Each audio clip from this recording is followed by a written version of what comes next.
এখানেও আসছেন, আসলে আপনাদের অনুভূতিটা কি সেটা একটু জানতে চাচ্ছি। ধন্যবাদ আপনাদেরকে। আমরা বরিশাল মহানগর বিএনপি, আমি সিনিয়র যুগ্ম আহ্বায়ক এবং আমার মহানগর বিএনপি নিম্ন পর্যায়ের নেতৃবৃন্দ আসছেন এবং এখানে বগুড়ার যুবদলের নেতৃবৃন্দ রয়েছে। আপনাদেরকে ধন্যবাদ আমাদেরকে কথা বলার সুযোগ দেওয়ার জন্য। আমরা আজকে 18 বছর অপেক্ষা করছি আমাদের ভারপ্রাপ্ত চেয়ারম্যান বিএনপি সাংগঠনিক অভিভাবক জনাব তারেক রহমানের জন্য। তিনি আমাদের প্রিয় নেতা, তিনি আমাদের হৃদয়ে এই 18 বছর বসবাস করেছেন এবং আমরা অপেক্ষা করেছি তিনি কবে আসবেন। এই অনুভূতি আমরা প্রকাশ করতে পারছি না। আমাদের এটা আবেগের জায়গা, এটা আমাদের অনুভূতির জায়গা।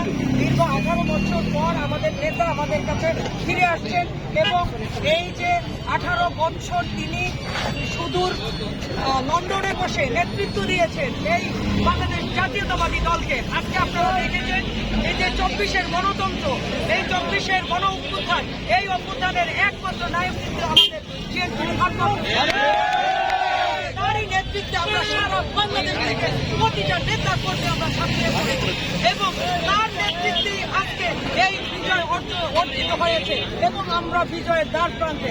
আমাদের একটাই চাওয়া ছিল আমাদের গণতন্ত্র, সেই গণতন্ত্রের মূল উপায়ই ছিল আমাদের একটি সুষ্ঠু নির্বাচন। সেই নির্বাচন আমাদের ফেব্রুয়ারি মাসের 12 তারিখ হবে এবং আমরা আশা করি কোন চক্রান্ত, কোন ষড়যন্ত্র সেই নির্বাচনকে বাধাগ্রস্ত করতে পারবে না। আমাদের নির্বাচন হবে এবং গণতন্ত্রের বিজয় হবে। সেই গণতন্ত্র আমাদের দেশনায়ক তারেক রহমান এবং দেশনেত্রী বেগম খালেদা জিয়ার হাতেই পুনরুদ্ধার হবে।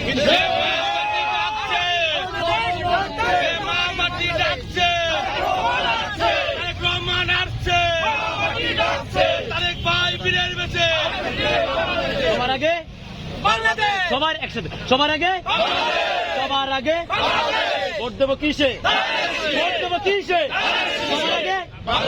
অসংখ্য ধন্যবাদ।